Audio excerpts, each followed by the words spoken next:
When I first opened CMC's portal to find my acceptance letter, I was ecstatic. It was my last chance to attend a Questbridge school. All the others, including Scripps and Pomona, they rejected me. But CMC didn't. When I first arrived here, I was riddled with self-doubts, like many of us are attending such a prestigious institution. However, during orientation, they assured me that CMC doesn't make mistakes. If I was here for a reason. And I began to internalize it. Every time I would start to question my worth, I would tell myself, well, but CMC chose me, and CMC doesn't make mistakes. This motto allowed me to endure many obstacles that would come my way. And it became easier to believe over time. Like when I got my first on-campus job at the mailroom. I crushed the interview. I was so excited. I immediately ran to all my friends, telling them about how amazing it went and how confident I felt. And I was right to be, because soon enough, I was sworn in and I got the job.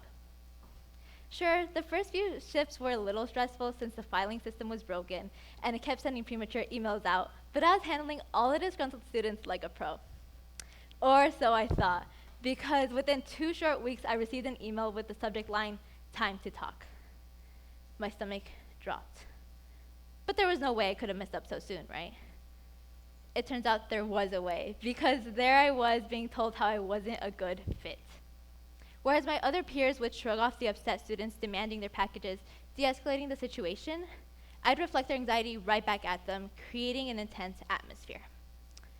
I was devastated, because I felt like this confirmed all of my worst fears. I was useless, incompetent, and inadequate. I mean, how much of a wreck do you have to be to lose your job at the mailroom within 2 weeks? Being rejected during the hiring process would have been one thing, but to have been selected and then rejected, completely oblivious to my own impending doom in the process, hurt more. Because it meant that the powers that be at the mailroom had believed in me, and I had let them down. They had made a mistake in their judgment. And if they could make a mistake, then maybe CMC had made a mistake too. Maybe the other schools had seen me for the fraud I truly was.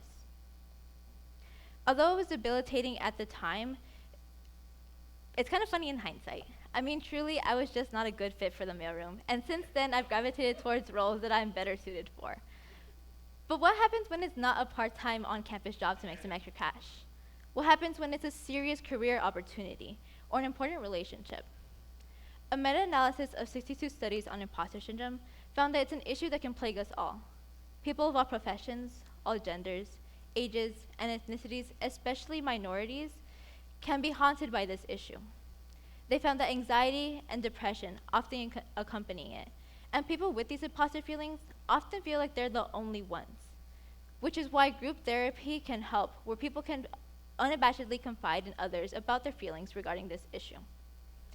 As of today, I still have no idea what I'm doing this summer.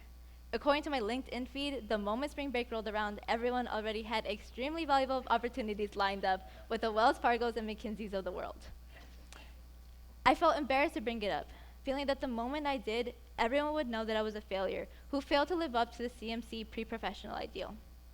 However, as I started to open up about it, first with friends, then in casual conversations as others brought the topic up, I began to realize I was far from the only one who was feeling this complex situation with these complex feelings. Even people with opportunities lined up were insecure about how they would perform once in these positions. But I never would have found out had I not been vulnerable with my own situation first, and had I not felt safe to do so. The study continues, saying that professionals may be hesitant to participate in these group therapies unless they are specifically created with the intention of normalizing imposter feelings and creating a safe space where people can do so without shame. We need to create an environment where we explicitly address these issues and don't just whisper about them on the outskirts of campus.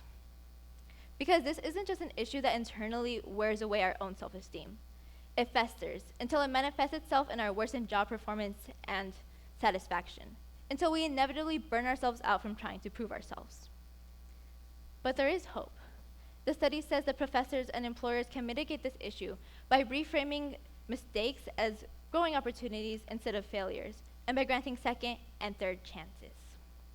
By celebrating what people are doing well and creating healthier expectations, we can help address these feelings of inadequacy and smother them at their first flickering. Because at the end of the day, although CMC may not make mistakes, we do. And we need to learn how to bounce back from them. We also need to stop fixating on getting fired from CMC's mailroom so much that we forget the fact that we got into CMC in the first place. Thank you.